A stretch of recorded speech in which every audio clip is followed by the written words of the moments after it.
You're growing cut flowers with a special date in mind, but there's just one problem. You're not exactly sure what grows when, and are you going to be able to grow enough flowers for that date that you have in mind, or grow even the types of flowers that you want? Well, Zone 3 friends, I've got you covered.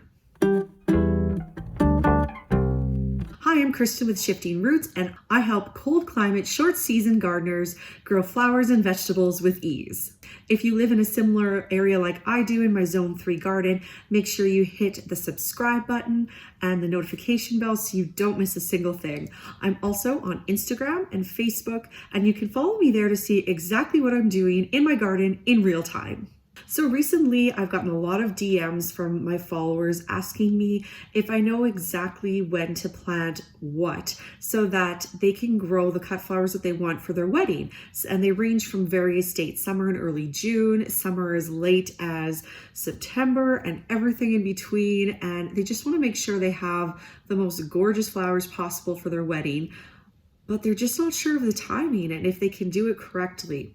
So what I've done to help you is I've gone through the last 3 years of my photos. I've taken tons of pictures of all of the flowers that I've grown, making note of the dates, and I've compiled it into a guide of sorts to help you figure out when exactly you can plant what, or what kind of flowers you can expect to be able to grow on the date of your wedding or any other special event that you're growing for a specific date in the summer.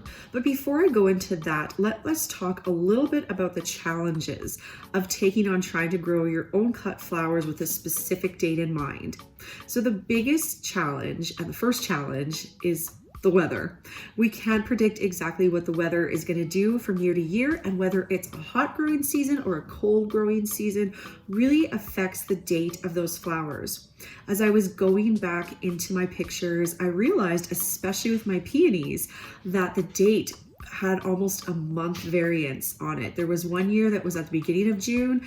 There was a few typical years that were about mid-June, and then the last 2 years have actually been quite cold at the beginning of the summer, so I haven't finished with my peonies until the beginning of July, all the way up until July 9th, which is very, very, very late for peonies. So just know that if you're going to grow something for a specific event, you're going to have to be a bit flexible with your timing and have a backup plan in case what you want to grow doesn't quite work out the way you were expecting it to. If you're counting on a certain type of perennial, you're going to have to either plan 3 to 5 years in advance, because that's when your perennials will be established enough to actually collect enough blooms to make it worthwhile for a flower arrangement, or you need to know someone with an already established perennial of that type that you can collect from.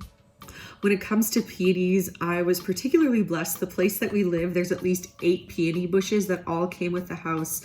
They're very old, they're very reliable, and they bless me with tons of peonies every year. But I know that if someday I move, I'm gonna have to start all over and wait at least 3 years before I can pick a single peony.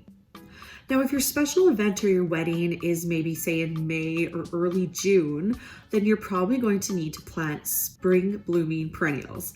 Now, the problem with the spring blooming perennials is that you need to at least know the fall before, because all of those tulip bulbs, daffodil bulbs, alliums, stuff like that, they get planted in the fall. They need the cold of the winter, and then you can harvest them in the spring. The last problem is that it can be a little bit difficult, especially in the earlier months like the May and June, to find enough filler to make your bouquets look good.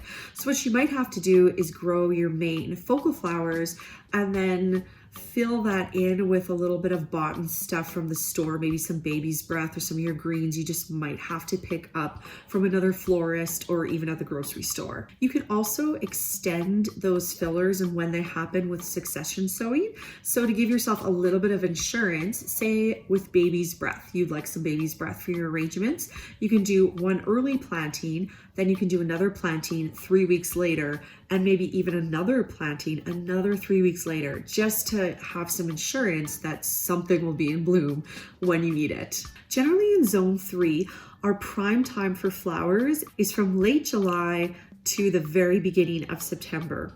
If you have access to a bunch of established perennials, you can also have very, very beautiful bouquets.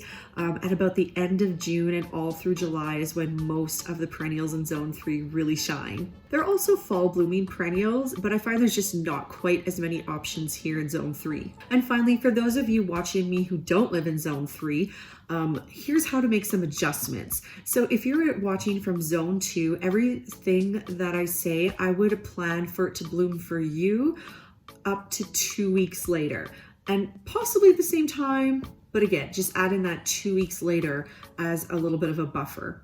If you live in Zone 4 or Zone 5, I would do the opposite. I would expect that you could get those flowers probably 2 weeks earlier, which is great for you. You'll have a little bit longer to enjoy those blooms. Anything that I'm listing in mid-August and into September, you'll probably be able to enjoy those blooms maybe even up to late September or October if it's a particularly beautiful year. For those of us in Zone 3, most of our flowers are done around the first week to September, and occasionally we luck out, and sometimes we might even get all the way up until the end of September, but we just never know. Usually that hard frost that kills everything happens sometime around September 15th. Okay, so enough of all of the introduction stuff, and let's go through what you can hopefully expect to plant and harvest when. If your event is in late May, you're going to be counting on spring blooming perennials.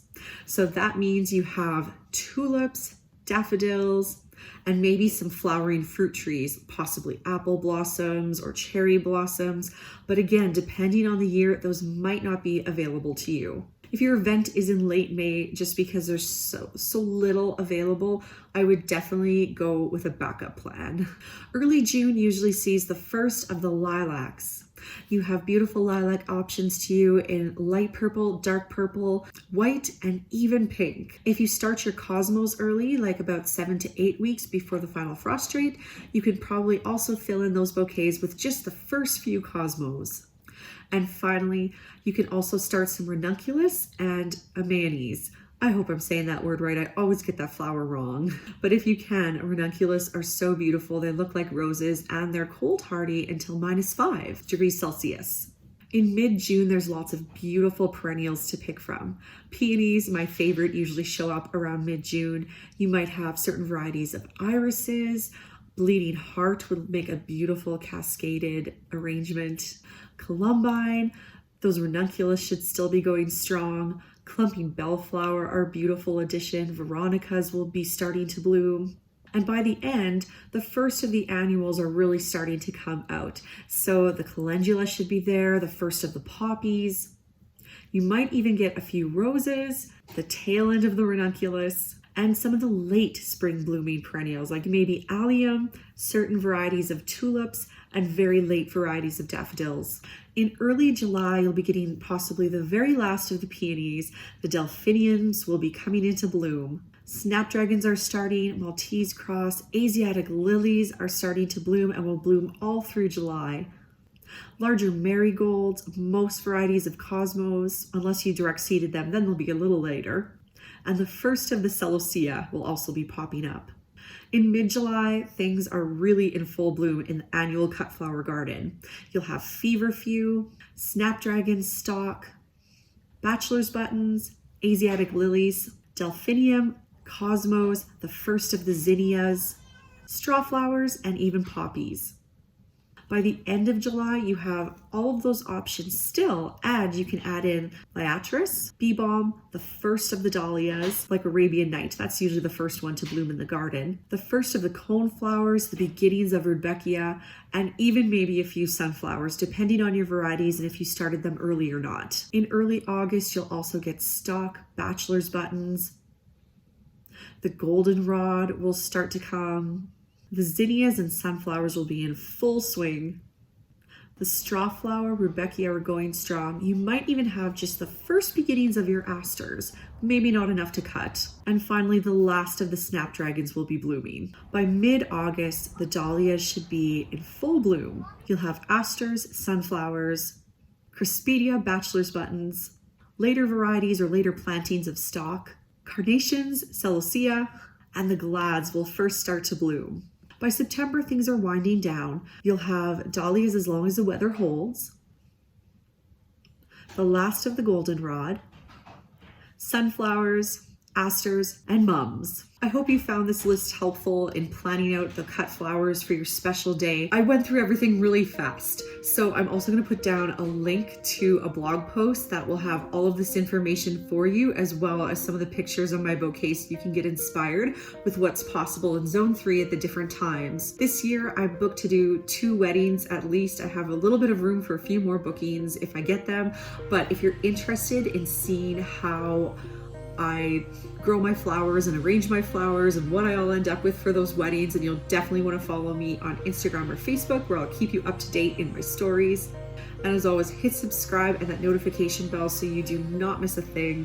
I'm also going to be sharing everything that I sell from my cut flower garden this year. So I'm going to be talking about my budget, how I'm taking care of advertising, and then every week I'll have a report for you about what I make and what I don't make. And we'll go through it and just see how viable it is to actually make a little bit of a side income out of your backyard. And if you need help putting it all together, I have this incredible resource called Cut Flowers Made Simple, which I'm just going to put a link to in the description, and it'll just help you know exactly what to plant when. There's 2 pre-done plans for you, and it just goes through all the theory behind arranging your own cut flower garden. Thank you so much for joining me. I hope you'll check out some more of my videos. I have lots of content on cut flowers, so I'll see you in the next video. Bye-bye.